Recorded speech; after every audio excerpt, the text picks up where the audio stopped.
The Thieves Guild questline is one of the most well-known and beloved questlines in both Skyrim and Oblivion, and having recently finished the one in Oblivion Remastered, I wanted to do a side-by-side comparison of both of them, and go over what elements I like and dislike in comparison. This is not a video on which one is better or worse, this is simply me taking a look at both quests side by side. But before I actually go over the video and my points, I am going to give a summary of both games' questlines. I won't go into too much detail, and I will try to bullet point my way through these stories. With that said, sit back, relax, and enjoy the video.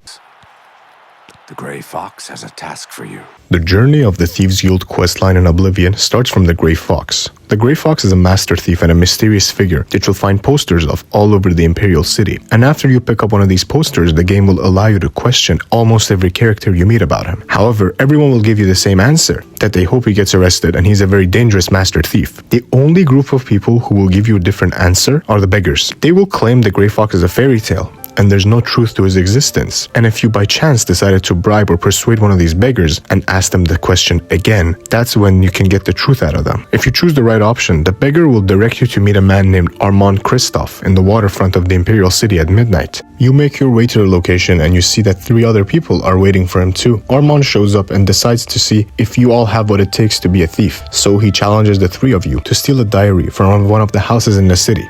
And if you succeed, you will be accepted into the Thieves Guild. When it comes to plot, Oblivion's Thieves Guild is kind of all over the place, as you're not given access to the quests that would progress the main story from the beginning. The game has you stealing and fencing items for a certain amount of gold before it allows you to go up the ranks of the Thieves Guild, and in turn, give you a special quest. However, let's not get ahead of ourselves. The first special contract we do is simple. After fencing around 50 gold, you're given the quest on taxing the poor. The Imperial Guard normally doesn't tax the poor folk that live on the waterfront. However, the captain of the guard, Hieronymus Lex, has decided to tax the poor, and we need to go to his office and collect the tax money and papers. The next special quest will have us steal a bust of a famous elven countess, and in that quest, Hieronymus Lex again starts causing trouble. This will be a normal pattern from here on out, where he starts causing trouble for us while we're doing something. However, he won't be involved in every single quest we will get, and there will be one-off contracts that will just be normal heists. Things will really start coming to a head when Hieronymus Lex starts bringing out all the members of the Imperial Guard to the waterfront to pull out the members of the Thieves Guild. This basically puts a chokehold on the Thieves Guild's base of operation. In order to stop Lex, we're given the task to steal the Archmage's staff from the Arcane University and to leave a note on his nightstand. Doing this makes the Arcane University go bananas and order Lex to stop his search, and that his vendetta against the Grey Fox has cost the university a lot. This will force Lex to pull back from the waterfront, and your next mission will have you getting rid of Lex,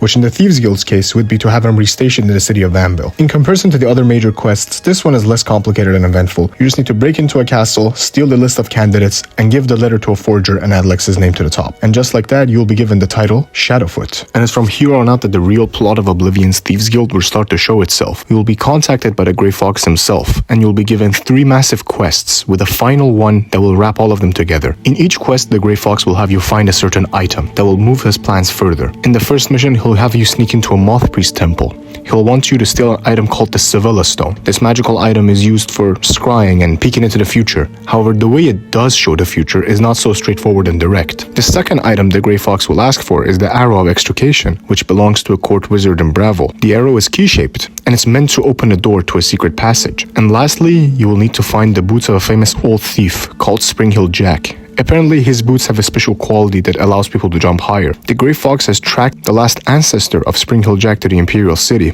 You break into his house and scare the poor guy to death until he reveals that you can find the family tomb underneath the house. However, the coffin he directs you to is empty. No body and no boots for that matter. But you do find a journal. The journal mentions that Spring-Heeled Jack is a vampire, and he and our old buddy, the Grey Fox, were kinda tight back in the day. You're about to walk out with this information when Jack's ancestor suddenly attacks you. Apparently, he was Spring-Heeled Jack all along. You deal with him, evidently, and leave with his boots. It is here that you can ask the Grey Fox about Jack, and how they knew each other even though Jack was hundreds of years old. You see, the Grey Fox tells you that it wasn't him that knew Spring-Heeled Jack, but the previous Grey Foxes. This is where you learn that the Grey Fox is less a nickname, more of a title given to the guild master, and this title gets passed around with each successor. Now it's time for the last quest you'll be given, and it's called the Ultimate Heist. This quest has you break into the Imperial Palace to steal an Elder Scroll. When you ask the Grey Fox about why he wants to do this mission, mission, he just brushes you off and tells you it's for the glory, of course. The quest is very long and chock full of puzzles, and all the items you acquired for the Grey Fox before this is used here to pull off this massive heist. But once you finally get to the Imperial Palace Library, you notice that you're surrounded by moth priests. You see, moth priests are priests that their job is reading and deciphering the Elder Scrolls, and due to this, their eyesight can get compromised for months or even years, so they're essentially blind.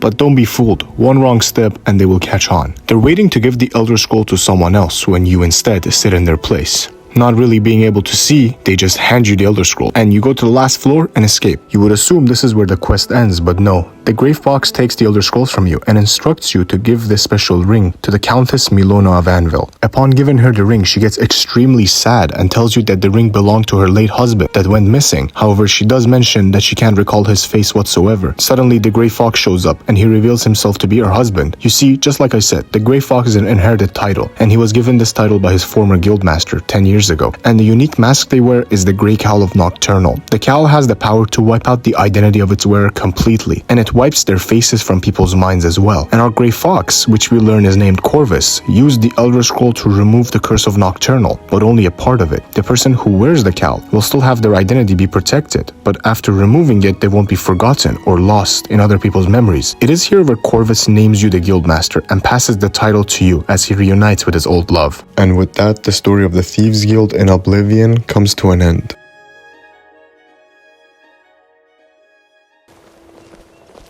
Never done an honest day's work in your life for all that coin you're carrying, eh, lad? I'm saying you've got the coin, but you didn't earn a septim of it honestly. And just like that, my friends, after simply talking and doing a simple quest for this charming man in Riften, you're invited to Skyrim's Thieves Guild.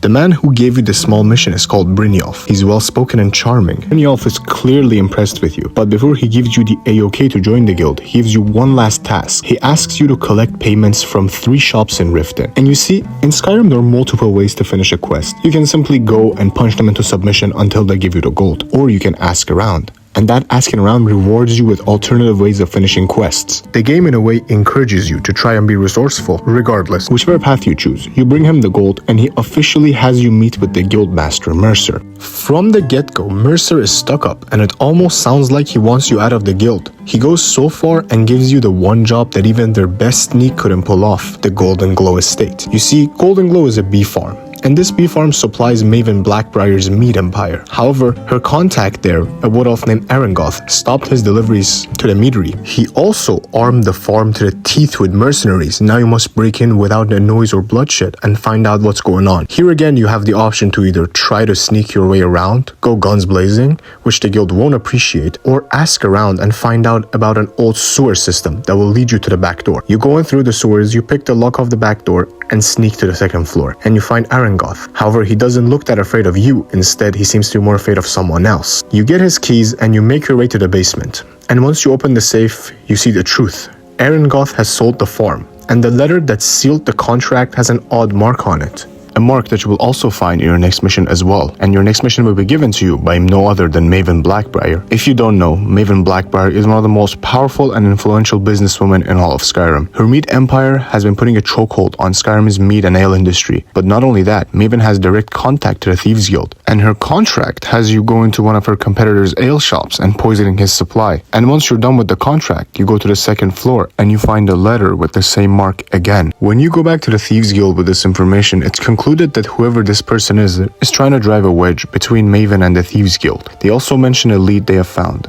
The Golden Glow job we did leads to an Argonian named Galamai. He's an Argonian that has had contact with the guild before, and you're told to go to Solitude and confront him about his involvement. But like any smart man, he denies knowing anything at first. And when you push, he sends you on a goose chase, only to lie to you at the end. So you choose to follow him. He goes from the city gates to the docks, and finally to the East Empire Company warehouse. He takes a turn and suddenly vanishes. You follow him, and you see that there's a hidden door inside the warehouse, which leads to an area filled with bandits. You can kill these guys, but I've always liked to sneak around behind Galamai, because when he notices you, he will just walk up to you and start talking to you. And if you hold out a dagger or something, it almost feels like you're threatening him without his friends even knowing you're there. Peak roleplaying, if you ask me. He finally confesses and gives you the name Karlaya.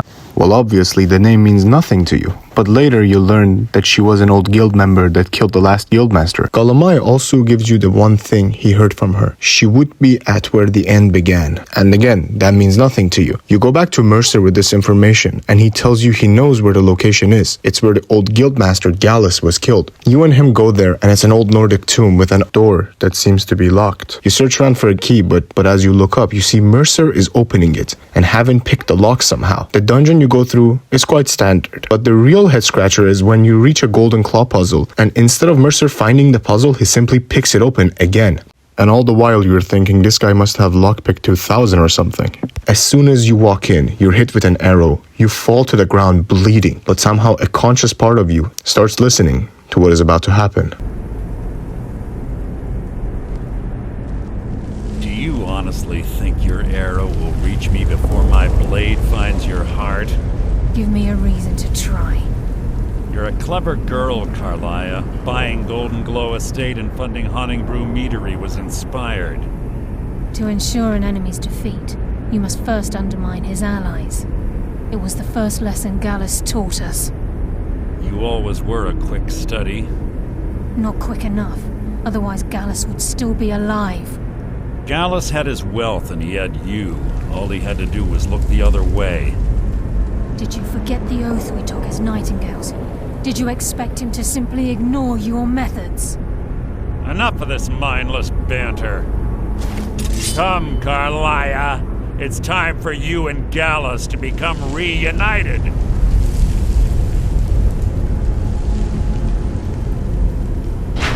I'm no fool, Mercer.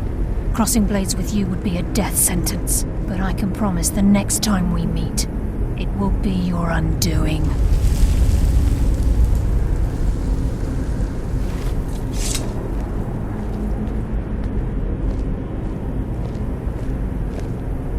How interesting.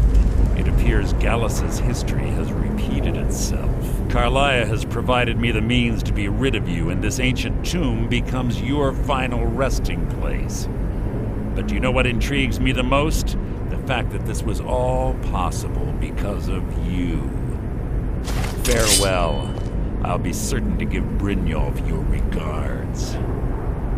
Well, damn. Our guildmaster is apparently shadier than we know. Not only he killed Gallus, but also he tried getting rid of you. Next you wake up, Carlia is there. She apologizes for shooting you with the arrow, but it was the poison in her arrow that slowed down your heartbeat, and in turn saved you. The lies Mercer spun about her has turned her into a fugitive for almost 10 years. She was apparently in the tomb to collect Gallus's journal, and on her way back, she found you and Mercer. But the notes on the journal are written in an odd language, so her trip almost feels like a waste. However, this is after you suggest taking the notes to the college, and after giving you the notes, you realize the notes are in Falmer, the language of the Snow Elves, and the only dictionary is in Markarth, being hoarded by the court mage Calselmo. And now you see, Calselmo is super picky about who he lets into his museum. You can convince Calselmo to give you access to his museum, but if you have low speech, you have to break into his museum and sneak past the guards and do the scratch-on of his dictionary. The translation reveals that Mercer has been stealing from the guild for years, and not only that, he's stolen from the Twilight Sepulchre, whatever that is. However, that sentence frightens Carlia. Carlia mentions she needs to go back to the guild with this evidence, so you and her make your way down to the guild to see Brynjolf, Vex, and Delvin are waiting for you with their daggers drawn. Good reason to be here with that murderer. Please, lower your weapons so we can speak. I have proof that you've all been misled. No tricks, Carlia, or I'll cut you down where you stand. Now what's this so-called proof you speak of? I have Gallus's journal. I think you'll find its contents disturbing. Let me see. No, it can't be. This can't be true. I've known Mercer too long. It's true, Brynjolf. Every word. There's only one way to find out if what the lass says is true. Delvin, I'll need you to open the vault. Wait just a blessed moment, Bryn. What's in that book? What did it say? By the 8. It's gone. Everything's gone. Get in here, all of you. And that's dam number 2. The vault is empty. Mercer has taken everything and Carlia was right. But there's some hope left if you can find out where Mercer went. So you break into his house and find his plans. He's planning to steal an ancient artifact called the Eye of the Falmer. The heist used to be Gallus's big grand plan before his death, and Mercer wants to steal the eye and skip town. All this time, Mercer has been 2 steps ahead of everyone. There's almost no hope until Carlia tells you and Brynjolf to meet her outside Riften. And when you do, she reveals that she and Mercer had been a part of a small secret faction of the Thieves Guild called the Nightingales. Nightingales are agents of Nocturnal, Lady Luck, or the goddess of thieves if you will, and their job is to protect the Twilight Sepulchre, or better known as Nocturnal's temple. She will say with the goddess's blessing, we'll have the edge to face Mercer. She is the goddess of luck after all. And it's also here that is revealed that Mercer stole an artifact from Nocturnal called the Skeleton Key, and that's how he had been able to open all those doors without much trouble. You get some cool new armor and get pronounced the guild master, all that normal Skyrim stuff, before you make your way to an annoying Dwemer dungeon. Brynjolf, watch the door. Aye, lass. Nothing's get by me. Climb down that ledge. See if you can... Carlia, when will you learn you can't get the drop on me?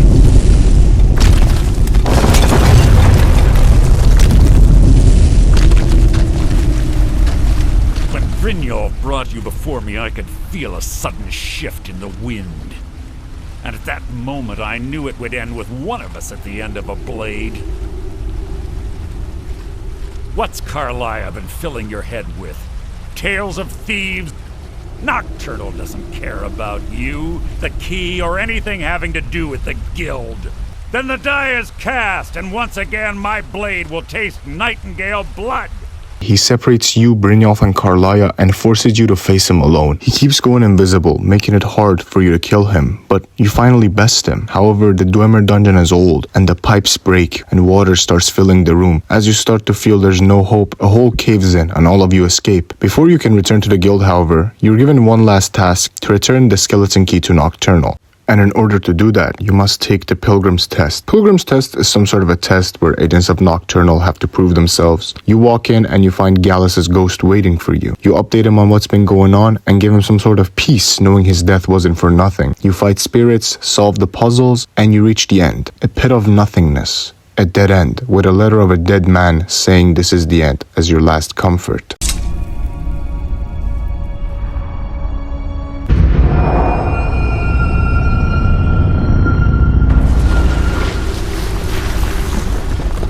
And now you're in the Twilight Sepulchre. Nocturnal gives you a slap on the wrist with some buffs before piecing out, but the best part is how the questline ends with Carlia and Gallus finally getting closure. Of course, however, the Thieves Guild in Skyrim is not just the main quest. There's all the collectibles and all the side jobs which can help restore the guild to its former glory, and this in turn makes you the full guild master. Both quest lines have positive and negative points, and both focus on different aspects of the criminal world in Tamriel. Oblivion focuses more on the presence of the Thieves Guild. The fact that each quest is done in different cities and you having multiple doyens makes the Thieves Guild feel like a web of connected individuals, sort of like a shadowy underworld of people. However, the plot being a little all over the place was not my favorite, and I personally would have liked to see more of a straightforward storytelling, especially with the Grey Fox. I feel like his backstory with his wife could have been sprinkled a little more delicately and with some more care instead of just a massive lore drop at the end. But other than that, Oblivion's Thieves Guild gets us used to the ranking system, especially with the jobs you're given getting more and more complex, and there's a sense of accomplishment. However, Skyrim's quest is more plot driven. The quest shoves you in the middle of the plot from the start. There's no sense of introduction or ranking system. However, this makes the story more focused, and with focus on the plot, characters of the Thieves Guild are more in the spotlight as well. Skyrim shows the more complex side of the Thieves Guild, with having strong connections to Maven and having an influence all over Skyrim. The Thieves Guild here acts more like a mob rather than just a network of thieves spread out throughout the cities. And that feeling of the Thieves Guild being ever present in every city is gone too, but instead it's replaced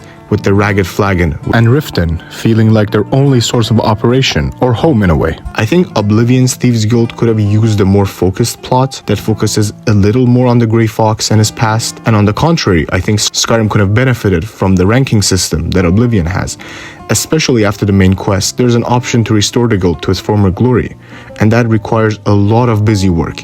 And I think adding a ranking system to that could have made that quest more fun to do and less grueling. And also, not to mention, you get pronounced the guild master when Carlia takes you to become a nightingale. But at the same time, you're not given the Guildmaster armor set. Instead, you have to work your way and return Thieves Guild to its former glory to get that armor set. So I say, why even be pronounced the Guildmaster when you're not given the armor? It would have been so much better to attach the title of Guildmaster to returning Thieves Guild to its former glory. Whether you prefer Skyrim's underworld and political thieves, or Oblivion's interconnected web of thieves, both of them have a certain charm. I hope you enjoyed this video. I was your host, the Ashen Mage, and see you next time. Sorry, lad. I've got important things to do. We'll speak another time. Sorry, lad. I've got important things to do. We'll speak another time. Sorry, lad.